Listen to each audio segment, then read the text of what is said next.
Welcome to another episode of the Providence Friarcast, presented by PCBB1917.com, your home for Providence College basketball news, notes, and opinions. Now here's the founder of PCBB1917.com and your host, Mike Hopkins.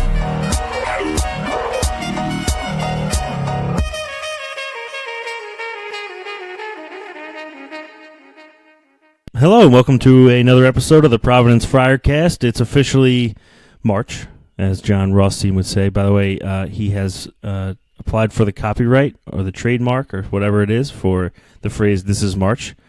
That's a very Rothstein move. But welcome everybody to another episode here. We are middle of March. It's NCAA Tournament time. Providence made a big run last week in the Big East Tournament. 3 overtime games. The Cardiac Coolies took Creighton to overtime and beat them, took Xavier to overtime and beat them, and took Villanova to overtime and fell a little short. Probably needed to win it on that last possession in regulation with the game 60-60.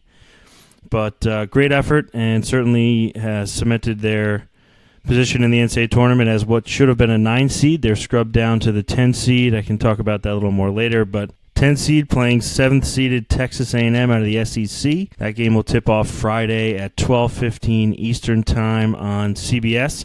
For about 25 minutes on Friday, Providence, Texas A&amp will be the only NCAA tournament game on television. And they got the A crew with Jim Nance, Bill Raftery, Grant Hill, and Tracy Wolfson. So that'll be an interesting and dynamic Friday afternoon. Friar fans will know pretty early whether or not they should maybe try to get down to Charlotte for a Sunday matchup with probably North Carolina, who's the 2 seed in the pod there playing Lipscomb. But Providence now in their extending their school record, 5th straight NCAA tournament. The previous record was 3, so they tackled that one last season and now are extending to a 5th. Ed Cooley is now tied for the most NCAA tournament appearances by a Providence head coach in school history at 5 with the legendary Dave Gavitt. Obviously mentioned they're in on a big run here in the Big East tournament. A little bit unexpected as the 5 seed going to the final, playing against Villanova for the rubber game after they split the season series in the home and home. A little bit about what I mentioned earlier about Providence being scrubbed. That's a technical term.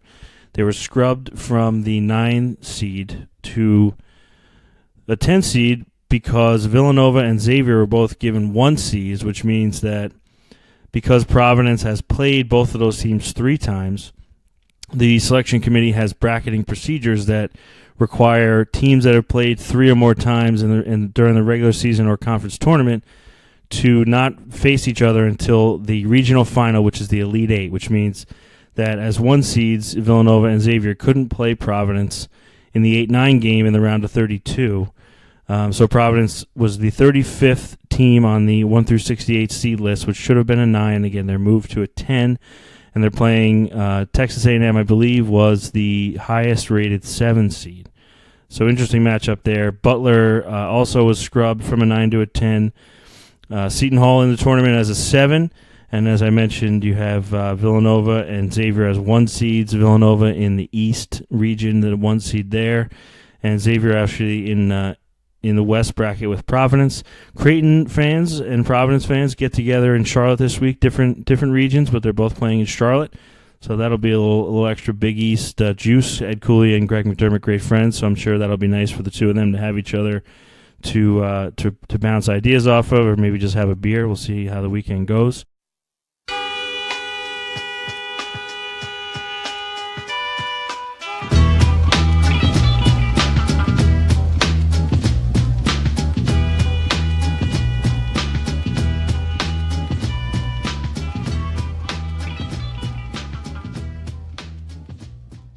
Providence, 5th straight tournament, playing Texas A&amp out of the SEC, as I mentioned. Put up a post earlier in the week.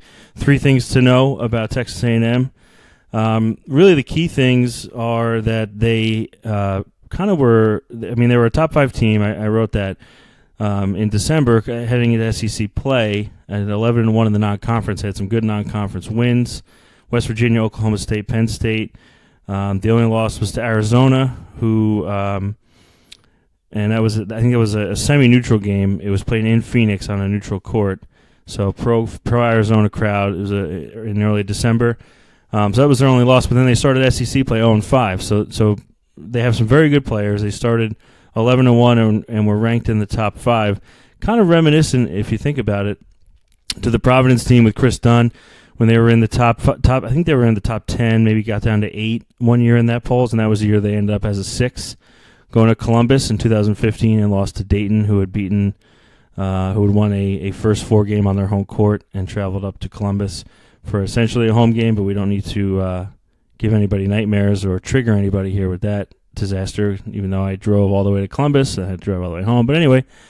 Moving along, so Providence and Texas A&amp have never played each other in the illustrious history of both programs, but Texas A&M is down a point guard. They had brought in Marquette grad transfer Dwayne Wilson, who had started pretty strong at Marquette and then kind of lost his starting job last year and opted to use his final year of eligibility elsewhere. And was having a pretty good year, had started the first 13 games and then suffered a knee injury in the SEC opener against Alabama, which was a pretty lopsided loss, I believe. Wilson would miss a few games, come back, play 9 more games with 3 of those being starts, and then it was just a re-injury of the knee. He put up an Instagram post announcing his career was over about a month ago, so unfortunate way to go out for him, but what was, at coming into the season, a pretty big depth area for Billy Kennedy's team was point guard, in that they had Wilson, who's a grad transfer, had played a lot of games in his career in college.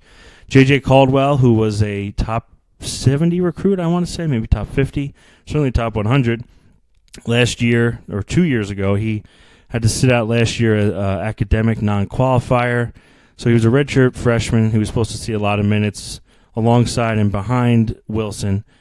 But ultimately had a number of suspensions and was kicked off the team. So he did play a bit this year, but I think he missed the first 4 or 5 games from suspension, came back, and then eventually was kicked off the team.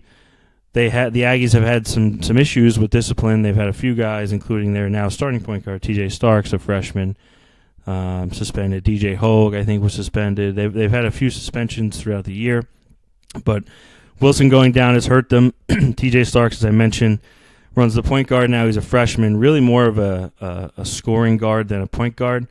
He actually, when you look at them from an analytical perspective, is one of their worst offensive players. Points against median, he's their very worst player. Where they really thrive is on the inside. They got Tyler Davis, who is about 6'11", 260, and he's down 30 or 40 pounds since he got to College Station a few years ago. So they are they're really all about getting the ball inside and scoring the ball inside, and if they can't score right away, grabbing an offensive rebound and scoring. And Robert Williams is another guy. He's a sophomore, thought of maybe as a one-and-done, return to school. He's had a pretty good year, but not certainly All-American type numbers, but he's mostly dangerous around the rim on dunks and offensive rebounds, and that lead to dunks. So Davis and Williams inside are 2 big boys, both 6'10", 6'11", so that's going to be something that Providence is going to have to focus on. And you may have seen on Twitter, Brendan McGare, Kevin McNamara, some of the guys who were over at the Alumni Hall this week on Monday for Providence's practice before they headed out on Wednesday afternoon down to Charlotte. All over Alumni Hall were plastered signs that just said "block out," because it's clear that they're going to emphasize, the coaching staff's going to be emphasizing rebounding, and especially if because Texas A&M not a good shooting team, especially if Cooley decides to mix in some zone, which is certainly a possibility. Rebounding out of zone is always a little bit more difficult than in man, so it'll be imperative that somebody is in your area. You got to go block him out and prevent him from getting a dunk, which is really what is. If you look at Robert Williams, all he does is dunk the ball. And Tyler Davis has a little bit more of a game on the block, and they do run the offense through him quite a bit. But offensive rebounds will be obviously a big key to this game. The other thing that Providence is going to have to deal with is that Texas A&M is the 12th best adjusted defensive efficiency in the country per Ken Palm. They really don't turn people over. Actually, they're pretty bad at turning people over. But they force you to play. They force you to take tough shots, and they do block a lot of attempts. 15% of attempts, 11th in the country in that regard. And they're pretty good. They're not. They're just above average, a little bit above average at allowing offensive rebounds. But when you can force people to take tough twos and block a lot of shots around the rim, you don't really necessarily have to worry about offensive rebounds as much. But they are vulnerable against teams that make threes. And Providence obviously has fallen off a cliff with that. Jalen Lindsey he was 0 of 6, I think, in the Big East final against Villanova. But if Providence could ever figure out a way to get some open looks and make a few threes, it could force Texas A&M to get a little more uncomfortable on the defensive end. Billy Kennedy was on some radio shows this week and mentioned that he expects they'll probably have to mix in a little more zone than they normally would. A great way for Providence to get them out of that zone would be make some threes. And there's been a lot of talk this week about Texas A&M has a lot of size, Providence not as much. And so will Cooley try to match the size and go with Watson and Young a little bit more, maybe even together, as something that Brendan has written about earlier in the year might have been a possibility. It happened a little bit in the preseason in that game against UConn at Mohegan Sun, but really hasn't happened at all, certainly not in Big East play. But Watson obviously had a great tournament in the Big East tournament. Young played better coming off a ankle tweak in the final game against St. John's of the regular season. Played better, played pretty good defense. But Watson really kind of had a coming out party in that semifinals game against Xavier in the post, kind of just unstoppable for stretches. But I tend to think that Cooley will probably go more along the lines, and maybe he'll try a little bit of the beefier approach earlier in the game, see how it goes. But I tend to think that what he's been doing after they made the decision that neither one of their big guys are really ready for that kind of a game by game, no matter what the lineup is, throw him in there and let him roll type of approach, especially on the defensive end. He just rolled with the smaller lineup with Bullock at the 5.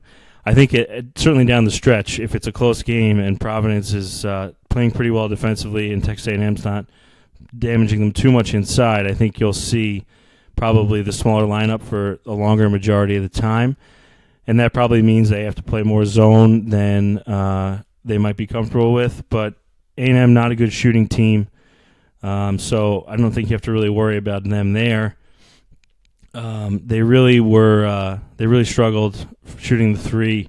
They don't make free throws well. So really they're just looking to get in transition and dump the ball inside when they're in the half court. So if Providence can do a good job with their smaller lineup, whether it's zone or if they can finagle away, maybe double the post with good rotation, whatever they decide to do, I would expect that they'll roll with the small lineup because I think they're going to have a huge advantage on the offensive end, which I think will be more important because Providence has been able to play gritty defense with the small lineup, but scoring has been more of their struggle this year. Defense has been more consistent. So I think you'll see a little bit more of the smaller lineup. You might get Watson if he gets in there and gets hot, or maybe Davis gets in foul trouble. I mean, they do bring a 6'9" guy off the bench, Tony Trocha Morales, who is a guy that Providence was recruiting about 400 years ago out of Columbia. But the other guy that Providence fans have to worry about, Admon Gilder, who is their shooting guard, had a little bit of a knee issue during the SEC season, but seems to be pretty healthy now. He and DJ Hogue are their best shooters. Gilder probably a better shooter. Hogue can be better. He's more streaky, 6'9" wing player. Gilder 6'4", plays the 2. Billy Kennedy indicated he expects that Gilder will guard Alpha Diallo, which I thought was interesting, because Kennedy specifically mentioned that Providence likes to put Diallo in the post against smaller players. Guess who's a smaller player? Is Gilder. He's 6'4", Diallo's 6'7", has about 3-4 inches and maybe 20 pounds on Gilder, so that'd be interesting.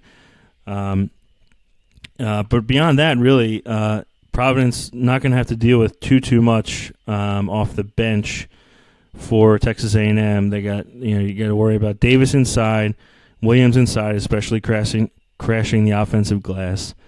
You have to worry about Starks getting ahead of steam in transition. I really think that Cartwright and the Cartwright-Starks point guard matchup is a massive favor for Providence there.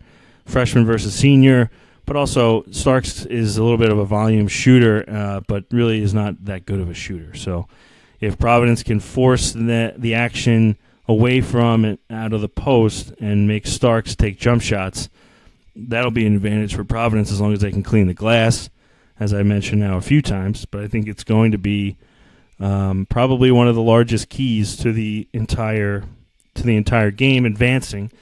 In terms of advancing, another article out this week on PCBB1917.com. I take a look at the numbers behind the 7-10 game. We were talking last week with some people at the Big East Tournament that kind of just the hope going into the week. The hope obviously was Providence could win a game. They would cement themselves in the NCAA Tournament, probably as an 11, maybe as a 10. Then they go on a little run, and now we're talking Friday night, now we're talking Saturday, and we're saying, well, this could be an 8 or a 9 seed now, and I think we were all kind of in agreement. You really want to avoid that 8-9 game. The numbers really bear it out, and frankly, I think the 9s beat the 8s slightly more. I'd have to go back and look again, but the real issue with the 8-9 game is something that Providence has run into before because they've been in the 8-9 games. You win the game, and then you get a 1 seed in the round of 32. So it's really hard to get to a Sweet 16 as an 8-9. The number is actually slightly more in favor of a 7-10 advancing than an 8-9 advancing to the Sweet 16. 10 seeds have beaten the 7 seed 39.1% of the time, which is 61 times in 156 attempts. Of the 61 10 seeds that did go on to face either the 2 or the 15 in the round of 32, 27 of the 61 went on to the Sweet 16. 5 of those were able to beat the 15 after the 15 upset the 2 in the first round. But the remaining 22 teams out of the 61 advanced 10 seeds that advanced were beating the 2. And the 2, as I mentioned earlier, North Carolina.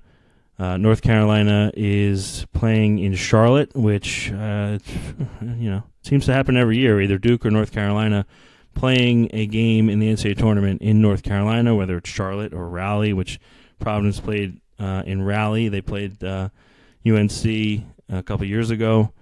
Providence has won 5 times in the NCAA Tournament when they were the worst seed, the higher seed, the lower seed, or however you look at it, the worst seed. They have 5 wins in those situations, which you deem an upset. The last tournament run that Providence made in 1997, which went to the Elite 8, they were a 10 seed. The best finish by a 10 seed was 2016 when Syracuse made the Final Four. No 10 seed has ever won the NCAA Tournament. In terms of how the betting public is viewing this matchup, Texas A&M opened as a 3.5-point favorite after the brackets were announced on Sunday night. The line has held pretty steady there, went up to 4 shortly for a few minutes, and then went back down to 3.5 for a while. Right now, as I'm recording this on Wednesday evening, Providence is a 3-point underdog with shorter juice, so that's probably going to move. The total is sitting at 138, somewhat low-scoring total and a pretty tight game within one possession on a neutral court. So that's in, and in terms of the two teams, how they've done against the spread this season, neither one very good. Both kind of similarly just under 500. Providence this year, 14-18 against the spread. Texas A&M, 13-16. In terms of the over/under, Providence is 16-16 with games going over 16 of the 32 times. Texas A&M 15-14. So very similar profiles from a betting perspective. Both teams in terms of the spread and the total. Providence is a pretty heavy public favorite right now in terms of where the money's going. Over 80% of the spread bets and the spread money is on the Friars. Most people taking the under so far in terms of the over/under. And the money line is, most of the money on the money line is on Texas A&M. My guess is a lot of that is in parlays probably as a short favorite. looking at the odds to win the whole thing, as I mentioned, 10 seed has never won an NCAA tournament before, but Providence is 550 to 1 to win the national championship. The implied probability based on that, 550 to 1, is a 1.8% chance. If you look at KenPom puts Providence's chances at 0.02%. So you're telling me there's... No, I'm just kidding. But it really, at this point, looking from a more big picture philosophical approach, Providence has now been in 5 NCAA tournaments, which, again, never happened. Ed Cooley only has 1 win, though, in those 4 appearances previously. So that's sort of the next step for this program. But frankly, just looking at things in terms of expectations for this team, I think looking back in the November when the season started, and it was clear that Eamon Holt was not going to be playing at all. The senior group has been pretty inconsistent from then until now. Obviously, turning it on, making a little run last week at MSG has everybody feeling good, but I think it's important to remember, too, that games in the Big East tournament, those are teams that have played each other a lot. That's the 3rd time for all those teams that they're playing each other that season. And all 3 of the teams Providence played have had the same coach for the whole time that Cooley's been in this current situation with the last 5 years, with Xavier being in the league. So they know each other so well, and the scouting is just so Cooley going and making all those wrinkles, putting in Malik White in the starting lineup, going with Watson, doing all kinds of different things, was a little more effective maybe than it would be against a Texas A&M, who have never played Providence, and most of their players didn't even know what state Providence was in. That's actually a fact. You can go back and look. Sunday night after they found out they were playing Providence, no one knew anything about them. They didn't know their mascot, which, creepiest again, you're seeing all the articles. Shout out to Kirsten Fleming in the New York Post, writing a nice historical piece, I would call it, about the Friar. So just my point here is that I think it's important to try to take a step back from the performance at Madison Square Garden. And on the one angle, you can look at it and say, well, they certainly found some grit, and that's tournament play, so they can learn from that, because obviously this is a one-and-done tournament now that they're in. On the other hand, I think you have to be careful about assuming that the effort and the way that they played is going to necessarily carry forward against an opponent that they've never played before. And frankly, Providence has not played anyone close to the team physically that Texas A&M has with their size this year. So important to kind of manage expectations in terms of not getting too high, not allowing your recency bias to look at what they did at Madison Square Garden and automatically assume they're going to the Final Four. But also, I think you can feel good about the fact that the seniors stepped up. Bullock played very well. Cartwright played great. Made some huge shots down when it was in crunch time of all 3 games. Nate Watson stepped up. Micaiah and Langford stepped up. So those are all positives, and that's certainly something to look forward to. But just make sure that you're not falling in love with the fact that Providence is going to be playing in San Antonio this year, like a lot of the national media is doing. And part of that is Ed Cooley. I mean, he is just, his personality is larger than life. The whole pants-splitting thing at the Garden has turned into a national story. The amount of times I've heard about it from people, random people, who find out I went to Providence, and they say, "Oh, the coach who split his pants." Well, yeah, he is, but he also is the coach who has taken him to 5 straight tournaments. He's great on TV. He's great on the radio. He's a great ambassador for the school. His personality is as good or better than his coaching, and so Providence is a little bit of a popular pick as a 10 seed to make a little bit of a run this year, which personally makes me nervous. That's usually as someone who has followed this team, it really hasn't been the case as much. But looking back at my time at Providence with the last year of Tim Welsh, and then my last 3 years were the 3 years of Keno Davis, you're always kind of looking for that moment when the other shoe drops and hits you in the face, whether it's someone doesn't qualify, recruit doesn't qualify, someone got in a fight at a bar and they're suspended, someone broke a bone or whatever. And obviously a little bit of that with Holt this year, but the fact that they still won 20 more games for the fifth straight year. They won 10 games in the Big East. They almost won their third Big East tournament championship after 3 overtime games at the Garden. And now they're in their fifth straight NCAA tournament. So I'm not saying if they lose, it'll be fine, but at some point they have to make a little bit of noise, that's clear. But the best way to do that is to stop being a 7, 8, 9, 10, 11 seed. And obviously they have a good class coming in next year, but again, they're freshmen next year. So you really can't look too closely at what they're going to do for the team next year. Emmett Holt coming back, hopefully. He not with the team at the Garden, but everything sounds like he's improving a little bit. He's been back with the team since January. Put on a little bit of the weight that he lost. But Providence next year is going to be, I don't know, could be another 7 to 10 seed type team, or maybe an NIT team. It's hard to say at this point, but my only point is that it's important to take a step back, realize that 5 straight tournaments is a great accomplishment, and it's also still fair to say that they have 1 win in the previous 4, and so something has to give. They need to get to a Sweet 16 at some point. I don't know that this is the year, but the team has been playing with a lot of grit and a lot of determination. These seniors clearly want to make a little bit of an impression here and go out with a bang. Certainly Cartwright has been playing great. Lindsey has not been shooting well, but he's been playing pretty good on defense. It would be very nice to see him get out and hit a couple shots on Friday afternoon. And one other interesting thing for Friday afternoon, it's a 12:15 tip Eastern time.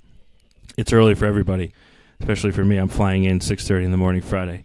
But Texas A&M is on the Central time, so that's even an hour earlier for them. Plus you have the disaster that was daylight savings time Saturday, late Saturday night into Sunday morning, losing that hour from 2 to 3. Not saying I was awake or at a bar or anything in New York City, but it may have happened. And, so people are still recovering from that. Texas A&M is losing an hour on the travel.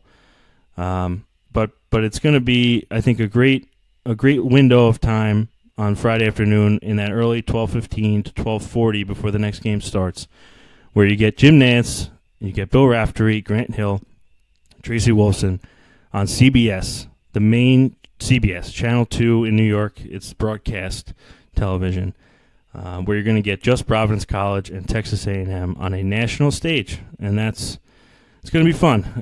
Win or lose, it'll be a fun trip down there.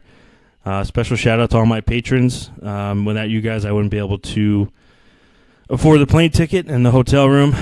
Media Hotel is not cheap, and they require a 2-night minimum, which is not great. But thankfully, I'm able to head down there Friday morning and hopefully maybe see a game Sunday. And that's really all anyone can ask for at this point as a 10 seed. But it's been a great run through Madison Square Garden last week. It was a lot of fun. Anybody that was there, the Garden was electric. Obviously, they set an attendance record. You probably saw it out there. Val Ackerman, much deserved, 3-year extension through 2021. It was announced the other day. So the Big East is strong. 6 teams in again. Villanova and Xavier as 1 seeds. First time in program history Xavier's been a 1 seed. So they are just have been a wrecking ball since they came into this league. You think about where they were not too long ago, fighting in the A-10, and making some noise back then as an 8, 9, 10, 11 seed, to now be a 1 seed. And people are down on them. They're saying they're the worst 1 seed. We'll see. I think they got some seniors over there that might want to leave a little mark too. So I think everybody in the Big East at this time of year, we just went. They had the war at Madison Square Garden. Now everybody's back rooting for each other. Providence and Creighton together in this pod in Charlotte, and the Friars and Xavier could meet in the Elite Eight at the Staples Center. Just saying, I might be able to. We'll see. I mean, I haven't looked at flights, but that would be interesting. I want to give a special shout out now to some of my patrons. You can head over to patreon.com/PCBB1917. For as little as $3 a month, you get access to our Slack community, and I got to tell you, it's been a lot of fun. We talk all day, every day, pretty much. Sometimes during the games, sometimes a little recruiting talk. I mean, it's all over the place. A lot of good guys in that group. So head over to patreon.com/PCBB1917 to check it out. want to give a special shout-out now to JLD, John Lee Dumas, Mike Evans, my parents, Adam Nagel, Bob Allison, Ron Torbick, Brendan Ryan, Dan Marcus, Joe DeAngelis, Dennis Corbett, Mike Sayburn, Ray Penza, Dennis Burns, Alex Simeone, Chris Thurlow, G, Terry Meyer, and Alan Russ. All right, so now I've talked for quite a while here by myself. Had to just kind of squeeze this one in. Everybody's been real busy this week, but I wanted to get at least some kind of a podcast up since, this could be it. Hopefully I'll see some people down in Charlotte. So if you see me out and about in Charlotte, come say hi. I'd love to chat with some people. I know some of the patrons that I've met over the course of the season are going to be down there, so look forward to seeing everybody, have a beer with some people Friday night, win or lose. And hopefully I'll talk to everybody next week with maybe a preview of the Sweet 16. Talk to you then. Don't forget to subscribe to the Providence Friarcast on iTunes or wherever you get your podcasts. Follow Mike Hopkins on Twitter and Instagram. At PCBB1917. Like the Facebook page, and as always, stay classy, Friartown.